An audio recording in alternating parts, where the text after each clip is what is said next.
नमस्कार विद्यार्थी मित्रांनो, आपण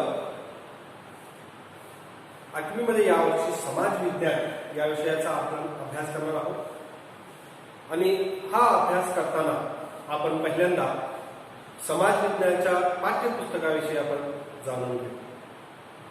मागील वर्षी तुम्ही समाज विज्ञान या पाठ्यपुस्तकामध्ये एकूण 3 विभाग पाहिले होते, ते म्हणजे इतिहास, नागरिकशास्त्र आणि भूगोल।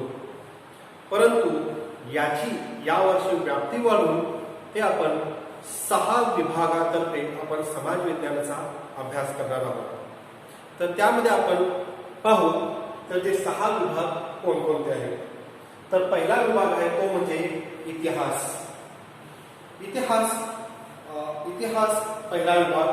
दुसरा आहे तो म्हणजे राज्यशास्त्र आणि तिसरा आहे समाजशास्त्र। पूर्वी आपण नागरिकशास्त्र शिकलो होतो, त्याच नागरिकशास्त्राचे 2 विभाग झाले, एक आहे राज्यशास्त्र आणि दुसरा आहे समाजशास्त्र। त्यानंतर आपण पाहणार आहोत अर्थशास्त्र, चौथा विभाग आहे। 5वा आहे भूगोल आणि 6वा आहे अर्थशास्त्राचा झालेला दुसरा विभाग म्हणजे व्यवहार अध्ययन।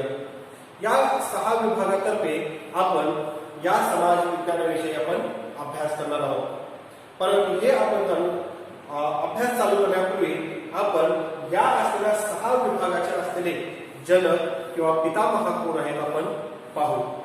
तर बघा, पहिल्यांदा इतिहास। इतिहासाचे पितामह असे कुणाला म्हणतात?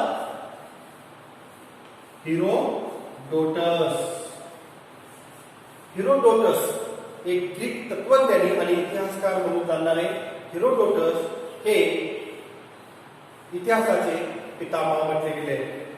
त्याचबरोबर राज्यशास्त्राचे, राजनीतीविषयी जास्तीत जास्त माहिती मांडणारे आणि अभ्यासक करणारे एरिस्टॉटल।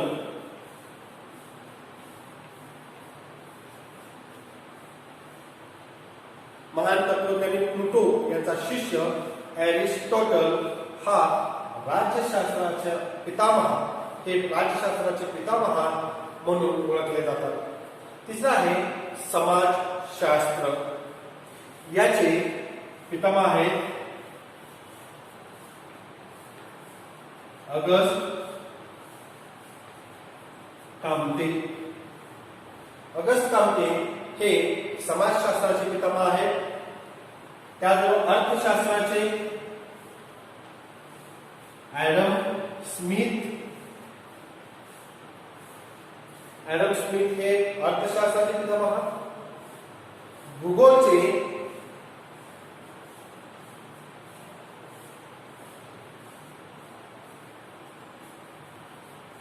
बघा एरोटोस्थेनेस हे भूगोलचे असलेले एक खगोल शास्त्रज्ञ म्हटले जातात।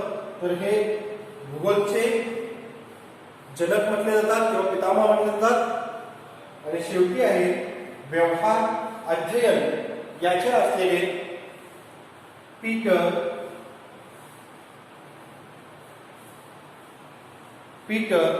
एफ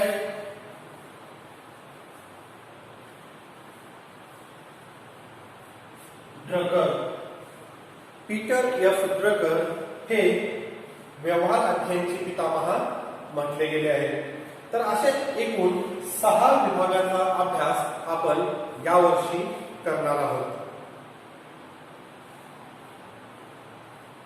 तर यावर्षी आपण या अभ्यासामध्ये सुरुवात करणार आहोत। या समाज विज्ञानाचा पहिला विभाग तो म्हणजे इतिहास। इतिहासाचे आपण पहिले प्रकरण पाहणार आहोत। तर चला पाहू। तर चला समाज विज्ञानाचा पहिला प्रकरण आपण पाहू, तो म्हणजे 6वी साठी असलेला इतिहासाचा परिचय आणि 8वी करिता असलेला साधने। तर आपण हा प्रकरण चालू करण्यापूर्वी आपण इतिहासाचा परिचय करून घेताना आपण सगळ्यात महत्त्वाचं आपण पहिलाही पाहिलेलं आहे आणि आताही पाहणार आहोत ते म्हणजे इतिहास। इतिहासाचे असलेले जनक किंवा पितामहा असे हेरोडोटस याला म्हटले गेलेले आहे. तर हे हेरोडोटस आपण जर पाहिले तर एक मोठे ग्रीक तत्वज्ञानी, इतिहासकार म्हणून यांची ओळख पाहायला होते. हे ग्रीस या देशाचे होते. आपल्याविषयी अनेक अशी माहिती इतिहासात संबंधित त्यांनी लिहून ठेवलेली पाहावयास मिळते. इतकंच नव्हे तर इतिहासाच्या असलेल्या अनेक घडामोडी त्यांनी आपल्या जीवनातल्या लिहून ठेवल्या गेल्या आणि त्यानंतरच्या काळामध्ये आपण पाहावयास मिळतात. म्हणून त्यांना इतिहासाचे जनक असे म्हटले गेले आहे. त्याचबरोबर आपण या प्रकरणामध्ये पहिलं आपण सुरुवात करणार आहोत ते म्हणजे बघा, इतिहास म्हणजे काय. इतिहास हा विभाग पाहत असताना आपल्याला सगळ्यात महत्वाचं पाहायचं आहे तेच म्हणजे इतिहास. तर इतिहास म्हणजे काय आपण पाहणार आहोत.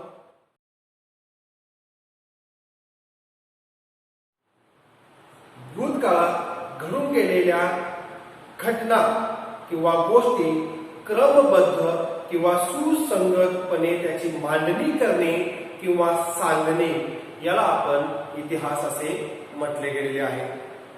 म्हणजेच बघा, तर भूतकाळामध्ये अशा अनेक गोष्टी ज्या घडून गेल्या आहेत त्याचे आपण कालाक्रमाने आपण अभ्यास केला जातो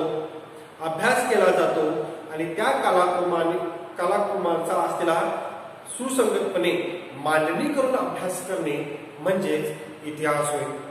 उदाहरण आपण जर बघितलं तर राजा अशोक,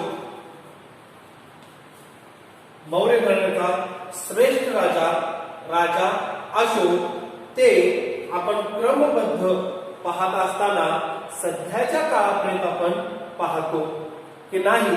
सध्याच्या काळापासून मागील काळामध्ये आपण जात नसून तर आपण तिथं असलेल्या आपल्या पुरातन काळापासून ते सध्याच्या काळापर्यंत आपण त्याची मांडणी करून आपण त्याचा अभ्यास केला जातो. तर दुसरा मुद्दा म्हणजे बघा, इतिहास मनुष्य आलेल्या मार्गाचा परिचय करून देतो. इतिहास म्हणजे काय आपण पाहत असताना ही क्रमबद्ध मांडणी आपण पाहतोच, परंतु या क्रमबद्ध मांडणीमध्ये बघा, मनुष्याचा असलेल्या उत्पत्तीपासून तो तिथला असलेला मार्गाचा संपूर्णपणे परिचय करून इतिहास आपल्याला देतो. तसेच अनेक घटनांचे विवरण करत असतो. तिथल्या असलेल्या अनेक घटनांचं विवरण करतो आणि त्याचबरोबर स्थळ, व्यक्ती यांच्या संदर्भामध्ये सत्यता आणून देण्याचं कार्य इतिहास करतो. म्हणून इतिहासाची मांडणी महत्वाची असते. त्याचबरोबर सगळ्यात महत्वाचं इतिहास म्हणजे काय आपण जाणून घेताना बघा, कोणतीही एक घटना घडली असेल तर ती घटना केव्हा घडली, कोठे घडली, कोणामध्ये किंवा कोणाकोणामध्ये घडली, कोणामुळे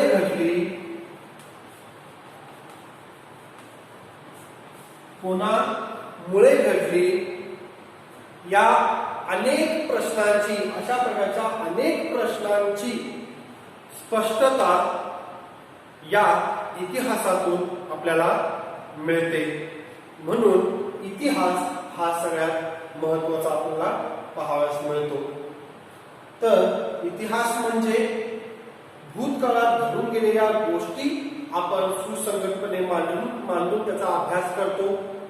मनुष्याच्या असलेल्या पुरातन काळापासून ते सध्याच्या मार्गाचा परिचय करून इतिहास देतो.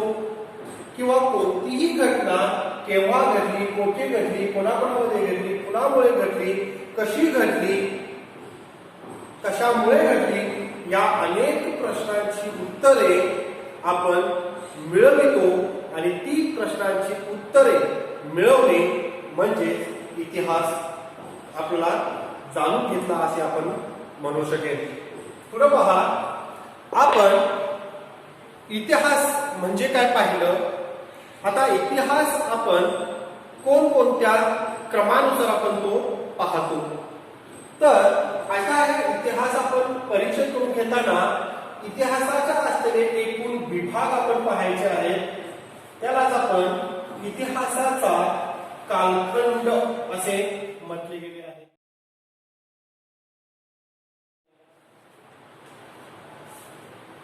इतिहास आपण जाणून घेत असताना तर इतिहास हा 3 कालखंडामध्ये मोडला गेला आहे.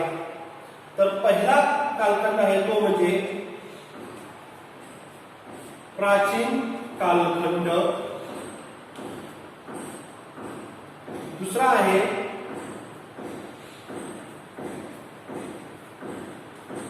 मध्ययुगीन कालखंड आणि तिसरा आहे आधुनिक कालखंड.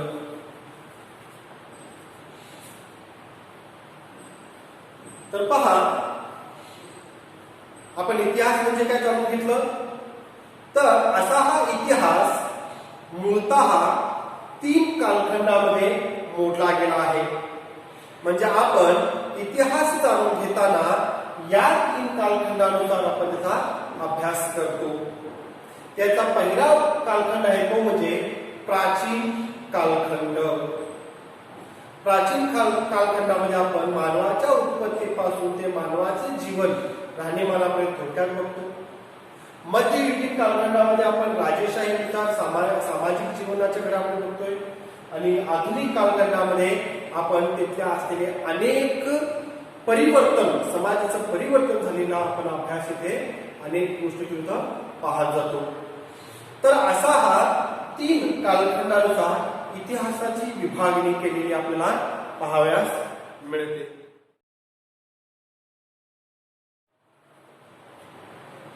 त्यानंतर आपण पाहणार आहोत ते म्हणजे इतिहासाची आवश्यकता आणि गरज. तर इतिहासाची आवश्यकता आणि गरज आपल्याला महत्वाची आहे.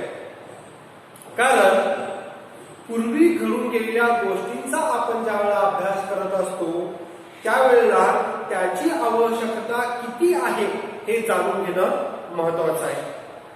तर बघू, इतिहासाची आवश्यकता किंवा आपल्याला गरज का आहे. तर बघा, पहिला मुद्दा असा आहे की पूर्वीचा मानव कोठे राहत होता, कसे राहत होता, त्याचा पोशाख काय होता, तो अन्न म्हणून काय सेवन करत होता, तो अन्न म्हणून काय सेवन करत होता, त्याचा असलेला परिधान केलेलं वस्त्र म्हणजे पोशाख कसा होता, या सर्वांची असलेली माहिती आपण इतिहासातून आपण मिळवितो. मुद्दा बघा. दुसरा मुद्दा असा आहे तो म्हणजे पूर्वजांनी केलेल्या प्रगतीची माहिती मिळते आणि तीच माहिती मिळून भविष्यात प्रगती करता येते. बघा, इतिहास असा आहे तो म्हणजे पूर्वजांनी केलेल्या प्रगतीची माहिती मिळते. बघा, पूर्वीपासून मनुष्य साधे जीवन जगत असं नाहीये. त्यांनी आपल्या ह्याच्यामध्ये अनेक अशी प्रगती साध्य केलेली आहे, ज्याच्यामध्ये अनेक असे वैज्ञानिक झाले, खगोलशास्त्रज्ञ होऊन गेले. त्याच्यात असलेला एरोस्टोथेनेस आपण बघतोय, एरिस्टॉटल, प्लुटो, सॉक्रेटिस, हेरोडोटस या प्रकारच्या असलेले अनेक इतिहासकार होऊन गेले, खगोलशास्त्रज्ञ होऊन गेले. अल्बर्ट आइन्स्टाईन सारखे असलेले अनेक शास्त्रज्ञ होऊन गेले, ज्यांनी इतिहासामध्ये आपलं नाव नोंदवलेलं आहे. म्हणजे इतकी प्रगती त्यावेळेला त्यांनी साधली होती. याच्याही अगोदरचं आपण जर पाहायचं म्हटलं तर बघा, इंडस व्हॅली सिव्हिलायझेशन म्हटलं तर म्हणजेच सिंधू संस्कृती. या सिंधू संस्कृतीमध्ये एक शहर म्हणजे मोहनजोदारो शहर आहे. या मोहनजोदारो शहरामध्ये आपण पाहतो की अनेक त्यावेळेला जे बांधकाम होतं ते पक्क्या विटांनी बांधलं गेलं होतं. म्हणजे त्यावेळेची प्रगती किती त्यांनी साध्य केली होती आणि त्याचाच पाठपुरावा म्हणून आपण सध्या पक्क्या विटा अनेक बांधकाम वगैरे करत चाललेलो आहोत. आणि याच्या जोरावरती पूर्वी घडलेलं सध्या अनेक इतिहासकारांनी असे म्हटलेले आहे की सध्याचा अमेरिका म्हणजेच पूर्वीचा मोहेंजोदारो. म्हणजे त्यावेळेची प्रगती किती प्रगतशील होती आपण बघतो आणि तीच सध्या आपण भविष्यामध्ये आवश्यकता काय आहे तर त्या असलेल्या प्रगतीचा पाठपुरावा करून आपण सध्याची प्रगती साध्य करत आहोत. असा आहे तो म्हणजे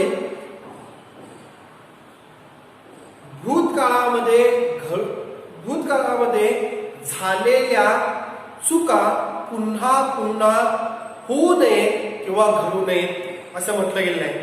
इतिहासाची सगळ्यात महत्वाची गरज आपण म्हणू शकेल.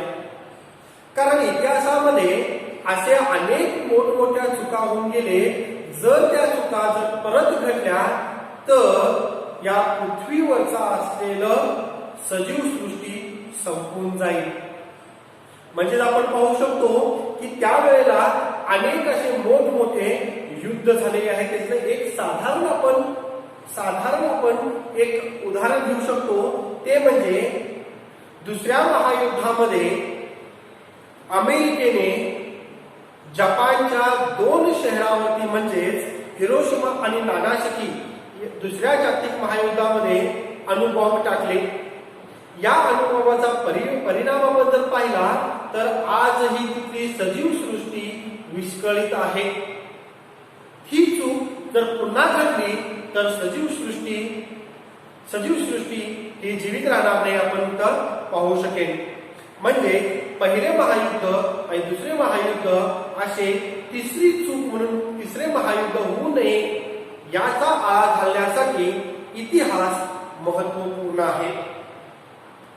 चौथा मुद्दा म्हणजे पूर्वीच्या काळातील सामाजिक परिस्थिती कशा प्रकारे होती आपण जाणून घेतो. पूर्वीचे समाज कशा प्रकारे आपलं जीवन जगत होता, त्यांची जीवन पद्धती कशा प्रकारच्या होत्या, त्यांचा व्यवहार कशा प्रकारे चालत होता, हे आपण संपूर्णपणे इतिहासाच्या अभ्यासातून आपण मिळवू शकतो आणि त्या अभ्यासानुसार आपल्या जीवनामध्ये सुद्धा आपण ते साध्य करू शकतो. याच सामाजिक परिस्थितीमध्ये रूढी, त्या समाजाच्या असलेल्या रूढी काय होत्या, परंपरा काय होत्या, त्याच्यानंतर त्यांच्या चालीरीती काय होत्या, संस्कृती याचा सगळा परिचय आपण इतिहासातून समजून घेतो. उदाहरणामध्ये जगामध्ये अशा अनेक प्राचीन संस्कृत्या पाहाव्यास मिळतात ज्याच्यामध्ये सिंधू संस्कृती म्हणजे भारतातली असलेली सिंधू संस्कृती आपण बघतोय. ही एक भारतीय संस्कृती, त्याचाच असलेला पाठपुरावा करत आपण चाललो आहोत. त्याच्यानंतर इजिप्तची संस्कृती आफ्रिकेमधील, चीनची संस्कृती, त्याच्यानंतर माया, इन्का, ॲझ्टेक नावाच्या अमेरिकेच्या संस्कृत्या, मेसोपोटेमिया संस्कृती, या अशा अनेक संस्कृत्या आपण पाहतो. त्या आपल्या संस्कृती, चालीरीती, रूढी, परंपरानुसार त्या चालत आजही असलेल्या पाहाव्यास मिळतो. म्हणून आपण इथं म्हणू शकेन की इतिहासामध्ये ज्या संस्कृत्या घडल्या त्याचाच असलेला पाठपुरावा आपण सध्याच्या जीवनकाळामध्ये करत आहोत. त्यानंतर पुढचा मुद्दा असा आहे,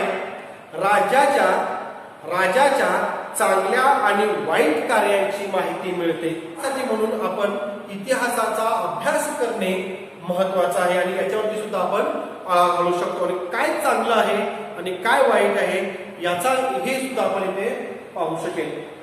अनेक उदाहरण घेतो. राजा अशोक 261 मध्ये जेव्हा त्यांनी कलिंगचे युद्ध केले, कलिंगच्या युद्धामध्ये जीवितहानी झाली. या जीवितहानी पाहून त्यांनी संपूर्णपणे आपला राज्यत्याग केलेलं पाहावयास मिळतं. म्हणजेच त्यांनी आपलं राजेशाहीमध्ये त्यांनी नंतरच्या काळामध्ये कोणतेच युद्ध केले नाही. उलट त्यांनी बौद्ध धर्म स्थापन केला, बौद्ध धर्म स्वीकारला. आपले 2 मुलं यांना अशोक राजाने एकाला उत्तरेकडे पाठविलं आणि एका मुलाला दक्षिणेकडे पाठवले आणि बौद्ध धर्माचा अस्तित्व जाणून घेऊन त्याचा स्वीकार करण्यासाठी तिथल्या अनेक राजांना लावलं. इतकंच नव्हे तर शांततेचा संदेश पूर्ण जगाला देण्याचं कार्य हे अशोक राजाने केलेलं आहे. तर अशा ह्या अशोक राजाचे चांगले गुण आणि वाईट गुण दोन्ही आपण बघतो, परंतु चांगल्याकडे आपण जास्तीत जास्त वळतो. म्हणजे जगाला शांततेचा संदेश देणारा हा राजा आपण म्हटला गेलेला आहे. तर अशाच प्रकारचे आपण अनेक उदाहरणे घेऊन या इतिहासाचा अभ्यास करतो आणि त्याच्यातून आपण काही ना काही शिकत असतो. तर अशीच उदाहरणे तुम्हाला माहीत असतील तर तुम्ही तीही लिहावी. धन्यवाद. पुढच्या तासाला आपण याचा पुढचा भाग आपण पाहणार आहोत, ते म्हणजे साधने म्हणजे